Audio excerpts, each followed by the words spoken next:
نحمدہ ونسلم علی رسولہ الکریم اما بعد فاعوذ باللہ من الشیطان الرجیم بسم اللہ الرحمن الرحیم رب اشرح لی صدری ویسر لی امری واحلل عقدۃ من لسانی یفقہوا قولی۔ کل کے لیسن میں ہم نے دیکھا کہ اللہ رب العزت نے کس طرح سے جو ہے وہ چیلنج کیا اہل مکہ کو کہ اگر تمہیں شک ہے وَإِن كُنتُمْ فِي رَيْبٍ مِّمَّا نَزَّلْنَا عَلَىٰ عَبْدِنَا فَأْتُوا بِسُورَةٍ مِّن مِّثْلِهِ وَادْعُوا شُهَدَاءَكُم مِّن دُونِ اللَّهِ إِن كُنتُمْ صَادِقِينَ، کہ جو کچھ بھی ہم نے اپنے بندے پر نازل کیا ہے یعنی قرآن مجید، اگر تمہیں اس میں شک ہے تو تم اس جیسی کوئی صورت بنا لاؤ۔ اور اللہ پاک نے کہا کہ تم یہ کام نہیں کر سکو گے کیونکہ یہ اللہ کا کلام ہے اور اس میں کوئی شک نہیں۔ تو آج کا جو ہمارا موضوع ہے وہ قرآن مجید کا معجزہ ہونا ہے کہ کس طرح سے قرآن پاک جو ہے وہ ایک معجزہ ہے۔ تو اس کے لیے میں آپ کو اپنے ناقص علم کے مطابق جو ہے وہ دلائل دیتی ہوں انشاءاللہ آپ کے دل میں وہ باتیں اتریں گی اور آپ کو بھی پتہ چلے گا کہ قرآن کی حقانیت کیا ہے، اس کا حق ثابت ہونا کیا ہے۔ اب ویسے تو ہم ظاہر ہے مانتے ہیں کہ اللہ پاک کی سچی کتاب ہے، لیکن اب بعض چیزیں عقل اور شعور میں جو ہے وہ اس کو صحیح طریقے سے سمجھنے کے لیے اور اس کی فہم رکھنے کے لیے بھی علم جو ہے وہ بہت ضروری ہے۔ تو اعجاز القرآن کی جو ہے وہ میں آپ کو چند ایک وجوہات جو ہے وہ بتاتی ہوں۔ سب سے اس کی پہلی وجہ جو ہے وہ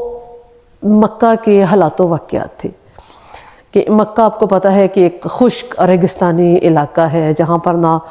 کوئی پھلوں کی افزائش ہوتی تھی، نہ سبزیوں کی، نہ مطلب پانی کی کمی کی وجہ سے وہ ریگستان تھا، اور چھوٹے چھوٹے سے دیہاتوں میں لوگ رہتے تھے اور وہاں پر نہ تو کوئی اعلیٰ قسم کی تعلیم کے لیے کوئی بہت بڑے سکول تھے، نہ کوئی بہت بڑے تعلیمی ادارے تھے کہ لوگ وہاں پر جا کر تعلیم حاصل کرتے۔ تو لیکن اللہ پاک نے اہل عرب کو ایک بہت خوبی عطا کی تھی۔ ایک تو ان کا حافظہ بہت اچھا تھا، دوسرے ان کی فصاحت اور بلاغت تھی، یعنی کہ وہ اور شاعری ایسی کمال کی کرتے تھے کہ مطلب ان کے ان پڑھ لوگ جو تھے وہ بھی کمال کی شاعری کرتے تھے اور ایک دوسرے سے ہی وہ تھوڑا بہت لکھنا پڑھنا جو ہے وہ سیکھتے تھے۔ تو ان حالات میں حضور نبی کریم صلی اللہ علیہ وآلہ وسلم کی جو ہے وہ پیدائش ہوئی، اور رسول اللہ صلی اللہ علیہ وآلہ وسلم کے جو حالات و واقعات ہیں ان کو بھی دیکھیں تو ان میں بھی جب نبی کریم صلی اللہ علیہ وآلہ وسلم اس دنیا میں تشریف لائے تو یتیم تھے، اور پھر اس کے بعد ان کی والدہ کا انتقال ہو گیا۔ اب میرا مقصد آپ کو نبی پاک صلی اللہ علیہ وسلم کی حیات طیبہ بتانا نہیں ہے، صرف حالات و واقعات جو ہے وہ ہم دیکھتے ہیں۔ اور آپ صلی اللہ علیہ وآلہ وسلم نے یتیمی کی کیفیت میں جو ہے وہ زندگی جو ہے وہ گزر کی، پرورش پائی، اور جو عمر کا ابتدائی حصہ جو تعلیم و تربیت کا اصلی وقت ہوتا ہے اس میں آپ صلی اللہ علیہ وآلہ وسلم نے کسی بھی تعلیم، کسی بھی قسم کے ادارے سے، کسی بھی قسم کی اسکول سے جو ہے وہ استفادہ نہیں کیا، اور کیونکہ وہاں پر ایسا کوئی رواج ہی نہیں تھا، لوگ ایک دوسرے سے ہی تھوڑا بہت تعلیم حاصل کرتے تھے، لیکن رسول اللہ صلی اللہ علیہ وآلہ وسلم نے کسی سے بھی کسی قسم کی کوئی تعلیم حاصل نہیں کی، امی تھے بالکل، اپنا نام بھی رسول اللہ صلی اللہ علیہ وآلہ وسلم لکھنا نہیں جانتے تھے۔ اور رسول اللہ صلی اللہ علیہ وآلہ وسلم کو اس زمانے میں جو مشاعرے ہوتے، جو قصیدے قصائد جو تھے وہ لمبے لمبے عرب کے لوگ پڑھتے تھے، ان سے بھی کوئی کسی قسم کا کوئی شغف نہیں تھا۔ آپ صلی اللہ علیہ وآلہ وسلم شروع سے ہی، بچپن سے ہی اب بہت شریف النفس، اور آپ صلی اللہ علیہ وآلہ وسلم کی اخلاق کی فاضلہ اور فہم و فراست، آپ صلی اللہ علیہ وآلہ وسلم کی دیانت و امانت ایسی کمال تھی کہ پورے عرب میں اس کی مثال نہیں ملتی تھی، اور مکہ میں آپ صلی اللہ علیہ وآلہ وسلم کو امین کے لقب سے پکارا جاتا تھا۔ یہ امی صلی اللہ علیہ وآلہ وسلم 40 سال تک مکہ میں اپنے لوگوں کے ساتھ رہے۔ آپ صلی اللہ علیہ وآلہ وسلم کی جو پوری حیات طیبہ تھی وہ مکہ کے لوگوں کے سامنے تھی۔ اب 40 سال تک ایک ایسی ذات جنہوں نے کسی قسم کی تعلیم حاصل نہیں کی، جنہوں نے کبھی کسی مشاعرے میں حصہ نہیں لیا، انہوں نے کبھی ان کے جو مطلب قصائد پڑھتے تھے ان میں کبھی کوئی محافل میں حصہ نہیں لیا، کسی قسم کے بھی ان کے جو معمولات تھے ان میں رسول اللہ صلی اللہ علیہ وآلہ وسلم نے کوئی حصہ نہیں لیا، پارٹیسپیشن نہیں کی۔ تو 40 سال کے بعد ایک ایسی ہستی جو اپنے اخلاق فاضلہ اور اچھے دیانت و امانت کی وجہ سے مشہور تھی، جو ان کے آپ صلی اللہ علیہ وآلہ وسلم کی شخصیت کا خاصہ تھے، تو 40 سال کے بعد ان کی زبان اطہر سے ایسا خوبصورت کلام جو ہے وہ لوگوں کے سامنے آیا کہ لوگ دھنگ رہ گئے۔ تو ایسا کبھی ہو سکتا ہے کہ ایک ان پڑھ انسان ہے اور اس نے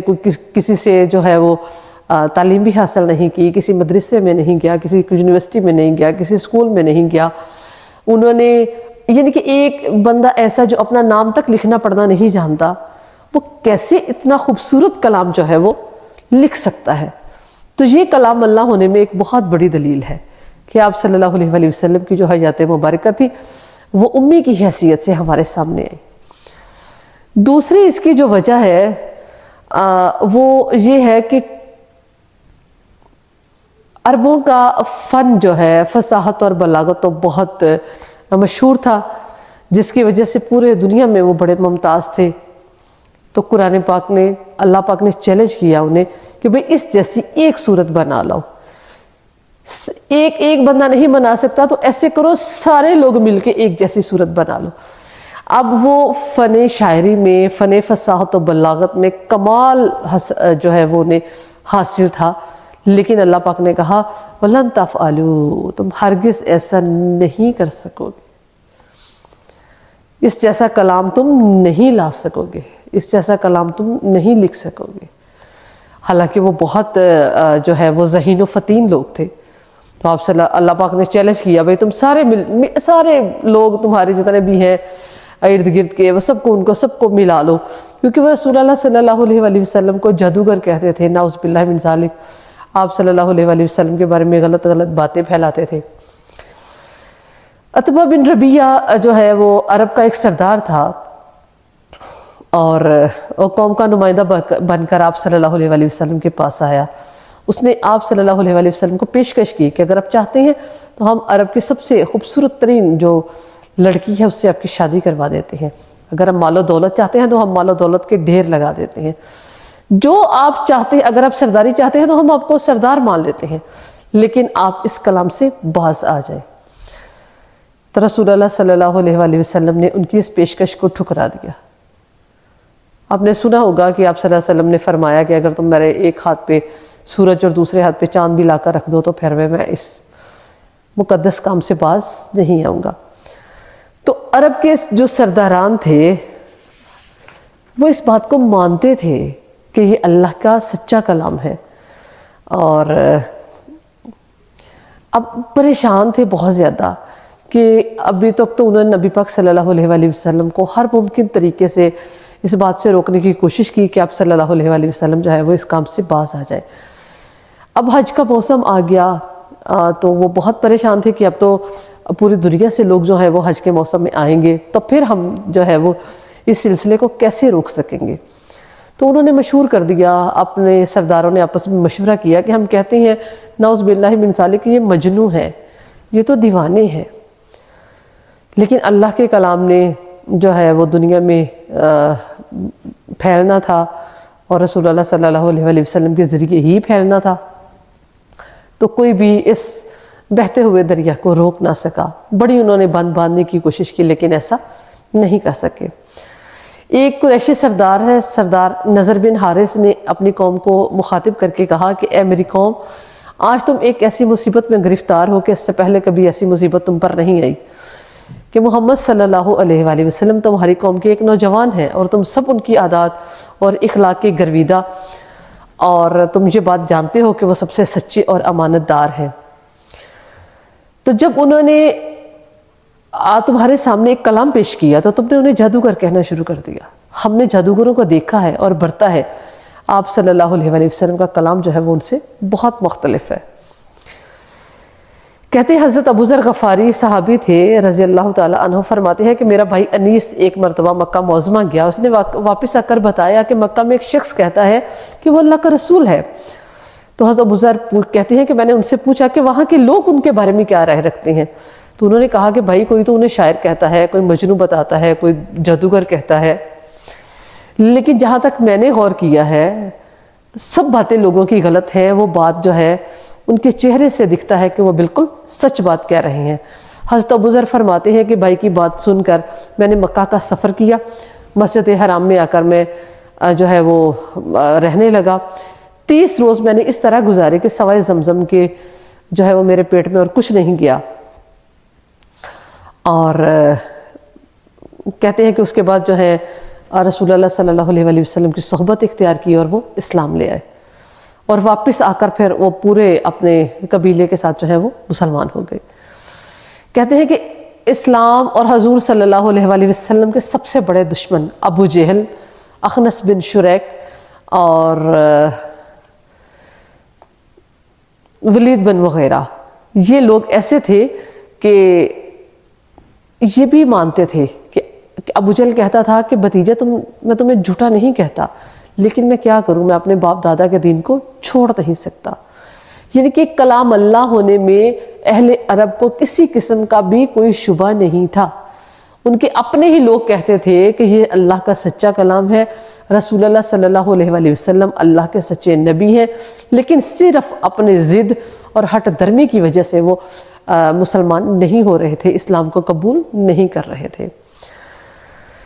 کہتے ہیں کہ ایک مرتبہ ابو جہل، ابو سفیان اور اخنس بن شریک رات کو اپنے رسول اللہ صلی اللہ علیہ وسلم